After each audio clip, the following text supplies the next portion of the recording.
मेरे प्यारे बच्चों, हिंदी वागधारा चैनल में आज आपका पुनः स्वागत है। इस उम्मीद और अपेक्षा के साथ कि आप अपनी तैयारी में लगे होंगे और अपनी तैयारी को आगे बढ़ाने का भरसक प्रयास कर रहे होंगे। इसी उम्मीद के साथ आज हम हिंदी व्याकरण का भाग 6 शुरुआत करते हैं। पहला प्रश्न है हमारा, रचना के आधार पर विश्वविद्यालय का शब्द भेद है, जिसका विकल्प ए है रोड, विकल्प बी है यौगिक, विकल्प सी है योग रोड, विकल्प डी है कोई नहीं। मेरे प्यारे बच्चों, जैसा आप जानते हैं, शब्द भेद रचना के आधार पर 3 प्रकार का होता है, रोड, यौगिक और योग रोड। रोड में हम मूल शब्द होता है जिसको हम खंडित नहीं कर सकते हैं। यौगिक में संधि, समास, उपसर्ग, प्रत्यय से बना हुआ शब्द होता है जिसको हम 2 भागों में बांट देते हैं और दोनों का स्वतंत्र अर्थ होता है। लेकिन सी भाग विकल्प जो योगरूढ़ के रूप में है, जिसमें 2 शब्द तो होते हैं लेकिन उनका तीसरा अर्थ निकलता है, जिसका अर्थ होता है बहुव्रीहि के भाव में। तो योगरूढ़ के शब्द प्रायः बहुव्रीहि समास के ही शब्द होते हैं। तो रचना के आधार पर विश्वविद्यालय 2 शब्दों का मेल है, जिसमें विश्व और विद्यालय मिलकर के बना है। तो इस प्रकार से हमारा यौगिक शब्द बन जाता है। विकल्प बी हमारा सही हो जाता है। प्रश्न number 2, the modern vernacular literature of Hindustan रचना किसकी है? विकल्प ए जॉर्ज अब्राहम ग्रियर्सन, विकल्प बी चंद्रबरदाई, विकल्प सी गासा दत्तासी, विकल्प डी कोई नहीं। तो जैसा हम जानते हैं, the modern vernacular literature of Hindustan ये जॉर्ज अब्राहम लिंकन की है और गासा दत्तासी की है इस्तवार दाला लिटरेचर ऐंदुए हिंदुस्तानी। इस तरह से हमारा विकल्प ए सही हो जाता है, जॉर्ज अब्राहम ग्रियर्सन।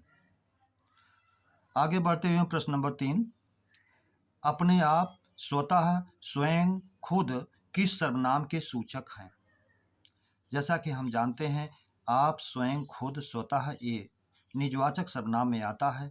इस तरह से हमारा विकल्प दिया गया है 4, पुरुषवाचक, संबंधवाचक, प्रश्नवाचक। विकल्प डी है हमारा निजवाचक, जिसमें यह जाएगा विकल्प डी। प्रश्न नंबर 4, मैंने कहा होगा अर्थ के आधार पर वाक्य भेद है। विकल्प ए विधिवाचक, विकल्प बी आज्ञावाचक, विकल्प सी संकेतवाचक, विकल्प डी संदेहवाचक। मैंने कहा होगा, ये संदेह की बात इसमें दर्शाई गई है, इसलिए अर्थ के आधार पर जो वाक्य के 8 भेद होते हैं उसमें हमारा संदेहवाचक विकल्प ही सही होगा, विकल्प डी। प्रश्न नंबर 5, निम्न में कौन सा शब्द तत्सम नहीं है?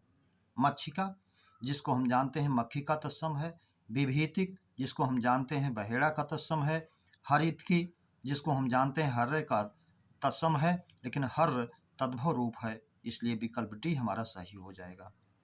प्रश्न नंबर 6, तद्भव तत्सम का कौन सा युग्म सही नहीं है? विकल्प ए पानी का पानीय, विकल्प बी फूल का फूल, विकल्प सी भूमि का पृथ्वी, विकल्प डी धरती का धरणी। तो ए बी सी तो हमारे तद्भव तत्सम हैं, लेकिन विकल्प डी जो है ये दूसरे के पर्याय हैं और तत्सम नहीं है, इसलिए विकल्प डी हमारा सही हो जाएगा। प्रश्न नंबर 7, रीता धीरे धीरे गा रही है में क्रिया विशेषण है। परिमाणवाचक, विकल्प बी कालवाचक, विकल्प सी रीतिवाचक, विकल्प डी स्थानवाचक। जैसा जानते हैं हम, क्रिया विशेषण में कार्य करने का तरीका, ढंग, शैली, मैनर जो होता है वो रीतिवाचक में होता है। यहाँ गाने का काम रीता धीरे धीरे कर रही है, इसलिए विकल्प सी हमारा सही हो जाता है, रीतिवाचक। अगला प्रश्न है हमारा 8, कौन सा वाक्य शुद्ध है? विकल्प ए आप केवल मात्र 10 रुपये दीजिए। अब इसमें अशुद्धि है, केवल भी और मात्र भी 2 निपात का प्रयोग हुआ है, इसलिए यह वाक्य शुद्ध हो जाता है। या तो केवल का प्रयोग हो या तो मात्र का प्रयोग हो, तब यह सही होता। विकल्प बी महादेवी वर्मा उच्च कोटि की लेखक हैं, चूँकि लेखक शब्द आया है महादेवी वर्मा जी के लिए, उनके स्थान पर वो महिला होने के नाते लेखिका हो जाता तो ये सही हो जाता। विकल्प सी, आपका यह कहना मेरे लिए बड़ी बात होगा। विकल्प डी, सज्जन लोग ईमानदार होते हैं। सज्जन में जन शब्द आया है, सत प्लस जन, तो इस तरह से जन और लोग एक दूसरे के पर्याय हो जाते हैं, इसलिए ये भी अशुद्ध हो गया। विकल्प सी, आपका यह कहना मेरे लिए बड़ी बात होगा। अब यहाँ बात के अनुसार क्रिया नहीं रखी जाएगी और आपका यह कहना के अनुसार क्रियार्थक संज्ञा के रूप में, इसलिए यहाँ बात होगा। विकल्प सी हमारा सही हो जाता है।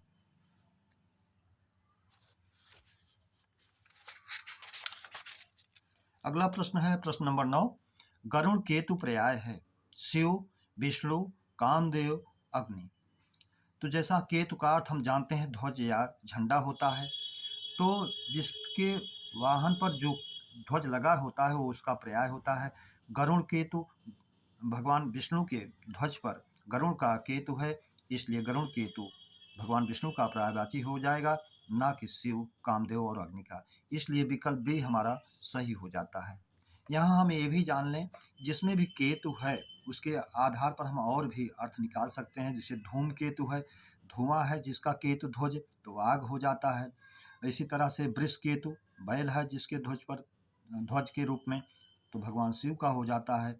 इस तरह से हम केतु के आधार पर और भी पर्यायवाची बना सकते हैं। प्रश्न नंबर 10। आकर्षण का विलोम है अनाकर्षण, विकर्षण, प्रतिकर्षण, सभी। तो इस तरह से आकर्षण के विलोम में हमारे तीनों सही हो जाते हैं। अनाकर्षण भी है, विकर्षण भी है, प्रतिकर्षण भी है। तो इस तरह से हमारा विकल्प डी सही हो जाता है। अगला प्रश्न नंबर 3 है हमारा, सहस्राक्ष और सहस्र नाम पर्याय हैं।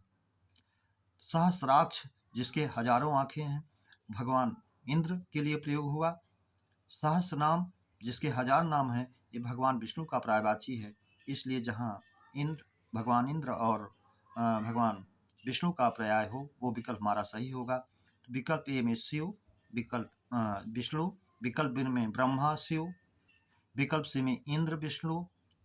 क्योंकि यहाँ इंद्र और विष्णु आया है, इसलिए हमारा विकल्प सी सही हो जाएगा। विकल्प डी महेश सुरेश ये भी अशुद्ध है। वर्तन्यानुसार अशुद्ध शब्द है। वर्तनी के अनुसार अशुद्ध शब्द जो होगा, आनुषंगिक, द्वारका, अहल्या, स्वस्तिक। तो द्वारका, अहल्या और स्वस्तिक ये हमारे शुद्ध हैं। प्रायः लोक व्यवहार में हम इसको स्वास्तिक बोल लेते हैं, लेकिन ये शुद्ध शब्द व्याकरणात्मक दृष्टि, वर्तनी दृष्टि से ये स्वस्तिक ही है, इसलिए ये भी सही है। आनुषंगिक शब्द जो है ये अशुद्ध है। इसका अनुसंग मूल शब्द है, इक प्रत्यय लगाने पर बनता है आनुषंगिक, इसलिए विकल्प ये हमारा अशुद्ध है और यहाँ सही हो जाएगा। प्रश्न नंबर 13। तुलसीदास किसकी कृति है? विकल्प ए तुलसीदास, विकल्प बी सूरदास, विकल्प सी रामचंद्र शुक्ल, विकल्प डी सूर्यकांत त्रिपाठी निराला। जैसा कि हम जानते हैं तुलसीदास सूर्यकांत त्रिपाठी निराला जी की कृति है, इसलिए विकल्प डी हमारा सही हो जाएगा। अगला प्रश्न नंबर 14। प्रत्यंग में समास है बहुव्रीहि, कर्मधारय, तत्पुरुष, अव्ययी भाव। हम जानते हैं अव्यय या उपसर्ग जिन संज्ञा के पहले आता है वो अव्ययी भाव समास होता है, इसलिए विकल्प डी हमारा सही हो जाएगा, अव्ययी भाव। प्रश्न नंबर 15। भरत मुनि के अनुसार रसों की संख्या है। तो भरत मुनि ने अपने नाट्य शास्त्र में 8 रसों की ही मान्यता दी थी। शांत रस को उन्होंने रस की मान्यता नहीं दी, क्योंकि उनका मानना था नाटक में लोग मनोरंजन के लिए आएंगे, ना कि गमी मनाने के लिए, इसलिए शांत रस को उन्होंने अपने रसों में शामिल नहीं किया था। तो इस तरह से विकल्प ए 10, विकल्प बी 9, विकल्प सी 8, विकल्प डी 11। जैसा जानते हैं मम्मट ने 9 माना था और रूप गोस्वामी ने 11 माना था और विश्वनाथ ने 10 माना था। तो इस तरह से विकल्प सी हमारा भरत मुनि के अनुसार 8 वाला विकल्प सही हो जाएगा, सी। मेरे प्यारे बच्चों, आज 15 प्रश्नों की श्रृंखला के साथ अभ्यास 6 का हम लोगों ने अध्ययन किया। अब इसी उम्मीद के साथ कि ये श्रृंखला आपको बेहतर लगी हो तो आप चैनल को सब्सक्राइब और लाइक शेयर ज़रूर करें। फिर अगले अभ्यास के साथ आपके साथ चर्चा पर चर्चा होगी। तब तक के लिए धन्यवाद।